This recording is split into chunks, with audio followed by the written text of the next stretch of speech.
आम भारतरे सबुठारु निष्ठुर जेल केउठी बोली पचारिले तुमे तुरंत तिहार जेल बोली कहिबो, किंतु सेई जेलरे महिला कैदी माने किपरि रहुछंती ताहा तुमे जानिछ कि? सेई जेलर कांथ मझिरे महिला माने केते कष्ट भोगुछंती। राति समयरे सेमानंको उपरे केउ प्रकारर अत्याचार हेउछि ताहा जानिले तुमे निश्चित आश्चर्य हेबो। तिहार जेलरे महिला माने किपरि जीवन काटुछंती ताहा जानिबाकू चाहुछ ताहेले एही भिडियोटी पूरा देख। एपरी आहुरी अनेक आकर्षणीय भिडियो पाई एबे ही आम चैनल को सब्सक्राइब कर। कमेंट सेक्शन रे आम राजनैतिक नेता मानंको मध्यरु किए जेल को गले भल हुंता बोली कहिबाकू भूलिबो नाही, कारण अनेक निरीह लोक जेलरे कांथ गनुछंती आउ अनेक अपराध अत्याचार करी मध्य बाहरे मुंड उच्चा करी बुलुछंती। सेमानंको मध्यरु काहाकू जेलकू जिबार योग्यता अछि ताहा लेख। ठीक अछि, एबे मूल विषय को आसीबा। तिहार जेलरे थिबा प्रतिटी कैदीर निजस्व एक कहानी अछि। केही केही जोर जबरदस्ती अपराधी होइछंती आउ केही केही परिस्थिति हेतु अपराध मामलारे फसी जाइछंती। आजी आमे अनामिका सर्बंको विषयरे कथा हेबा। से अत्यंत साहसर सह जणे पुलिस अफिसर विक्रम सिंह निष्ठुरताकू बाहरकू आनिथिले। से जणे सांबादिक, किंतु एक मिछ मामलारे खसी तांकू जेलकू जिबाकू पड़िथिला। सच्चोत लोकंको पाई तो प्रतिपादे असुविधा ताहा नुहे कि अनामिकांकू मध्य तांकर सच्चोतता पाई बड़ मूल्य देबाकू पड़िथिला। तिहार जेलरे पाद रखिबा मात्रे तांकू नर्करे पाद देइथिबा परी लागिथिला। चारिआडे केवल पुलिस ही देखा जाउथिले, किंतु सुरक्षा ताहा तांकू केउठी मिलिला नाही, कारण जेलरे पहुंचिबा मात्रे उच्च कांथ ओ कंटा तार बाड़ व्यतीत आउ किछि तांको आखिरे पड़िला नाही। एहा परे तांकू परीक्षा पाई एक अंधकार कोठरी को नियागला। सेठारे 3 जण महिला कॉन्स्टेबल थिले। सेमाने अनामिकांकू कहिले पोशाक खोली आम सामनारे उलग्न होई ठिया हेबाकू। से प्रश्न कले, सेमाने तांको सह कठोर भाषारे कथा हेले। एहा मानवाधिकार उल्लंघन बोली से कहिथिले मध्य सेमाने सुनिले नाही। जोर जबरदस्ती तांकर समस्त पोशाक खोलागला। अन्य काहार सामनारे उलग्न हेबा तांकू अत्यंत अपमानजनक लागिला। से आखिरु लुह झराइले। तांको शरीरर प्रति अंगकू परीक्षा करागला। तांकू इच्छा नथाई मध्य सेमाने कहिथिबा अनुसारे से आगकू आउंसी हाथ उपरकू उठाई ठिया हेले। जणे कॉन्स्टेबल तांको पिठिरे लाठीरे जोरे आघात करी कहिले, मंत्रींको विरुद्धरे कथा कहिबाकू तुमर एते साहस? सेही जंत्रणाकू से दुर्बल भावे सहिले। एहा परे तांकू पिंधिबा पाई पुरुणा मयला साड़ी दियागला। सेठारे थिबा कैदी माने नुआ कैदी को अजणा भावे देखुथिले। सेठारे अनेक हत्या डकायती करिथिबा विपदजनक कैदी माने थिले। राकेतरे ओ मादक माखियारे जड़ित केतेक लोक मध्य थिले। सेई जेलरे एक विपदजनक ग्यांग थिला। ताहार नेत्री थिले रजिया बेगम। एही ग्यांग अनेक हत्या करिथिला ओ मादक पदार्थ जोगाण मध्य करुथिला। जेल भितरे से निज पाई एक छोट साम्राज्य तैयारी करिथिले। तांको अनुमति बिना कौनसी नुआ कैदी शांतिरे रही पारु नथिले। तांको सह संगीता नामक आउ जणे महिला मध्य थिले। तांकर मध्य एक ग्यांग थिला। एही कैदी मानंको मध्यरु अनेके राति समयरे वीआईपी क्लाएंटंकु सेवा देउथिले। तृतीय ग्यांग थिला रुक्मिणींकर। सेमाने जेलरे थिबा कैदी मानंको ठारु टंका लुटुथिले ओ सेमानंकु दिया जाउथिबा खाद्य मध्य चोरी करुथिले। जेलकु आसुथिबा प्रतिटी कैदीकु प्रवेश शुल्क देबाकू पड़ुथिला। जेलरे भल जागा चाहुथिले सप्ताहकू 500 रु 1000 टंका देबाकू पड़ुथिला।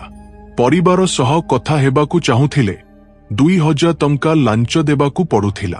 केही मना कले सेमानंकु निष्ठुर भावे माड़ मरा जाउथिला। प्रथम दिन जेलरे कटाइबा समयरे ଅନାମିକା ଅନେକ ଅତ୍ୟାଚାର ଦେଖିଲେ। ତାଙ୍କ ଆଖି ଆଗରେ ପୂଜା ନାମକ ଜଣେ ଝିଅକୁ ସଙ୍ଗୀତାଙ୍କ ଲୋକମାନେ ଜୋର ଜବରଦସ୍ତି ଟାଣି ନେଇଗଲେ। ତାଙ୍କୁ ଜେଲର ପଛପଟେ ଥିବା ଏକ ଗୁପ୍ତ କୋଠରୀକୁ ନିଆଯାଉଥିଲା। ଜେଲର ରଘୁବୀର ଯାଦବଙ୍କ ସହ ବାହାରୁ ଆସିଥିବା କେତେକ ବଡ଼ ନେତା ସେଠାରେ ଜିନିଷ ଅର୍ଡର କରୁଥିଲେ। ଏହା ଦେଖି ସେ ଆଶ୍ଚର୍ଯ୍ୟ ହୋଇଗଲେ। ପୂଜାଙ୍କୁ ଟାଣି ନେବା ସମୟରେ ରଜିଆ ବେଗମଙ୍କ ଗୁଣ୍ଡାମାନେ ତାଙ୍କ ପୋଷାକ ଚିରି ଦେଇଥିଲେ। ତାଙ୍କୁ ମାଦକ ଇଞ୍ଜେକସନ ଦେଇ ଅଜ୍ଞାନ କରିଦେଇଥିଲେ। ସକାଳୁ ଫେରି ଆସିବା ସମୟରେ ତାଙ୍କର କଥା କହିବାର ସାହସ ମଧ୍ୟ ନଥିଲା। ପୂଜାଙ୍କୁ ଦେଖି ରଜିଆ ହସିଥିଲେ। ଜେଲର ରଘୁବୀର ଯାଦବ, ଇନ୍ସପେକ୍ଟର ମୀନା ସିଂ, ରାର୍ଡ ନରେଶ କୁମାର, ଏହି ତିନି ଅଫିସର ଏହି ସମଗ୍ର ରାକେତ ଚଳାଉଥିଲେ। କଏଦୀମାନଙ୍କ ଆତ୍ମୀୟଙ୍କଠାରୁ ଟଙ୍କା ଆଦାୟ କରି ଦୁର୍ବଳ ଝିଅମାନଙ୍କୁ ରାଜନୈତିକ ନେତା ଓ ବଡ଼ ବ୍ୟବସାୟୀଙ୍କ ମନୋରଞ୍ଜନ ପାଇଁ ପଠାଉଥିଲେ।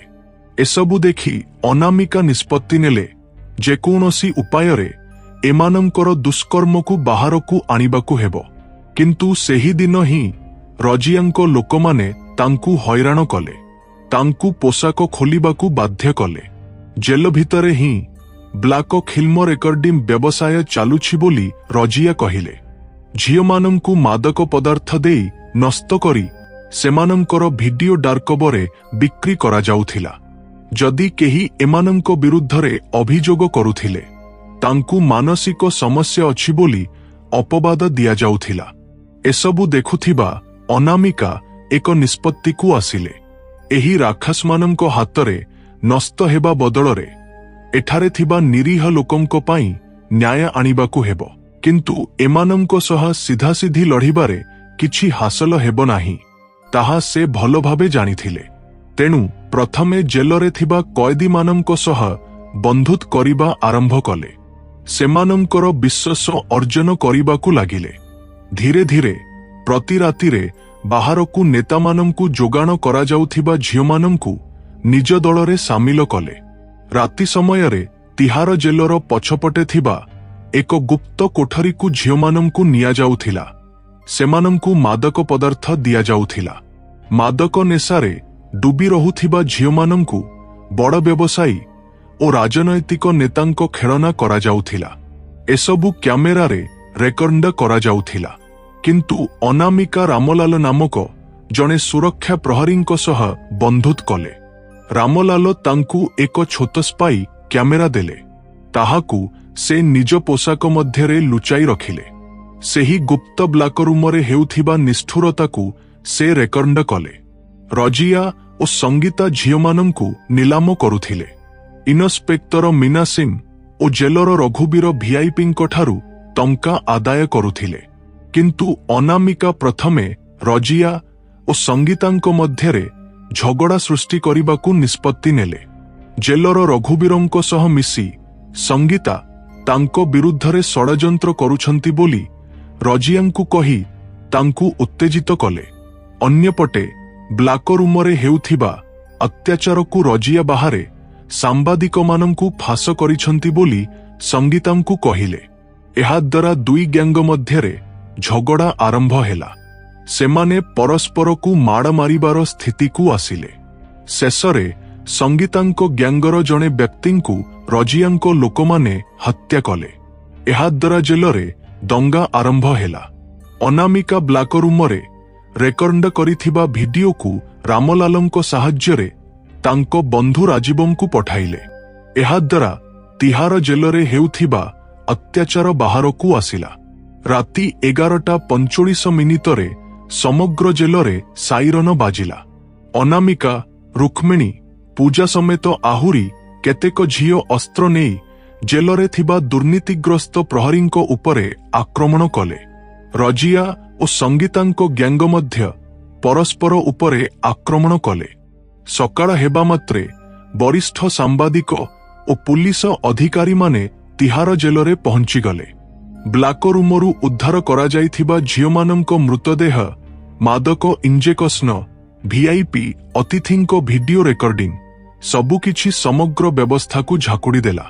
ତିହାରର ସମଗ୍ର ରାକେତ ଭାଙ୍ଗି ପଡ଼ିଲା। ଜେଲର ରଘୁବୀର ଯାଦବ, ଇନ୍ସପେକ୍ଟର ମୀନା ସିଂ ରାର୍ଡା ନରେଶ କୁମାରଙ୍କୁ ତୁରନ୍ତ ଗିରଫ କରାଗଲା। ଅନାମିକା ତାଙ୍କ ଜୀବନର ସବୁଠାରୁ ବଡ଼ ଲଢ଼େଇ ଲଢ଼ିଲେ। କିନ୍ତୁ ଏହି କାହାଣୀ ଏଠାରେ ଶେଷ ହେଲା ନାହିଁ। ମୁକ୍ତି ପାଇବା ପରେ ତାଙ୍କ ଉପରେ ଅନେକ ହତ୍ୟା ପ୍ରୟାସ ହେଲା। ସନ୍ଦେହଜନକ ଲୋକମାନେ ତାଙ୍କ ଘର ବାହାରେ ଦେଖାଦେବା ଆରମ୍ଭ କଲେ। ଗୋଟିଏ ରାତିରେ ଏକ ତୀବ୍ର ଗତିରେ ଆସୁଥିବା ଟ୍ରକ ତାଙ୍କ ଗାଡ଼ିକୁ ଧକ୍କା ମାରିବାକୁ ଚେଷ୍ଟା କଲା। ତାଙ୍କ ମାଙ୍କୁ ଅପହରଣ କରିବାର ଧମକ ଦିଆଗଲା। କିନ୍ତୁ ଅନାମିକା ଆଉ କିଛିରେ ଭୟ କରିବା ପାଇଁ ନଥିଲେ। ସେ କୋର୍ଟରେ ଆପିଲ ଦାଖଲ କରି ତିହାର ଜେଲରେ ଚାଲୁଥିବା ରାକେତକୁ ବାହାରକୁ ଆଣିଲେ। ଜେଲର ରଘୁବୀର ଯାଦବଙ୍କୁ ମୃତ୍ୟୁଦଣ୍ଡ ଦିଆଗଲା। ଇନ୍ସପେକ୍ଟର ମୀନା ସିଂଙ୍କୁ ଆଜୀବନ କାରାଦଣ୍ଡ ଦିଆଗଲା। ରଜିଆ ବେଗମ ଓ ସଙ୍ଗୀତାଙ୍କୁ ମଧ୍ୟ ଶାସ୍ତି ଦିଆଗଲା। ବ୍ଲାକରୁମ ଦୁର୍ନୀତିରେ ଜଡ଼ିତ 22 ଜଣ ପୁଲିସ ଅଧିକାରୀ, 5 ଜଣ ରାଜନୈତିକ ନେତା ଓ ଅନେକ ବ୍ୟବସାୟୀଙ୍କୁ ଗିରଫ କରାଗଲା। ଅନାମିକା ତାଙ୍କର ତିହାରର ଅନ୍ଧକାର ରାତି ପୁସ୍ତକଟି ଆନ୍ତର୍ଜାତୀୟ ପ୍ରକାଶନ ମାଧ୍ୟମରେ ପ୍ରକାଶ କଲେ। ଏହାପରେ ଜେଲରେ ଅନେକ ପରିବର୍ତ୍ତନ ଆସିଲା। ଏହି କାହାଣୀରୁ ଆମେ ଗୋଟିଏ ଜିନିଷ ଭଲ ଭାବେ ବୁଝିପାରୁ। ସାହସ ଓ ଦୃଢ଼ତା ଥିଲେ ଯେକୌଣସି ଅସୁବିଧାକୁ ଆମେ ମୁକାବିଲା କରିପାରୁ। ଅନ୍ୟାୟ ହେଉଥିବା ଦେଖି ଚୁପ ରହିବ ନା ସେହି ଅନ୍ୟାୟର ବିରୁଦ୍ଧରେ ଲଢ଼ିବ, ତାହା ତୁମ ହାତରେ ହିଁ ଅଛି। ଏହି ଭିଡିଓ ତୁମକୁ ପ୍ରେରଣା ଦେଇଛି ବୋଲି ମୁଁ ବିଶ୍ୱାସ କରୁଛି। ଆଉ ଏକ ଭିଡିଓ ସହ ପୁଣି ଦେଖାହେବ।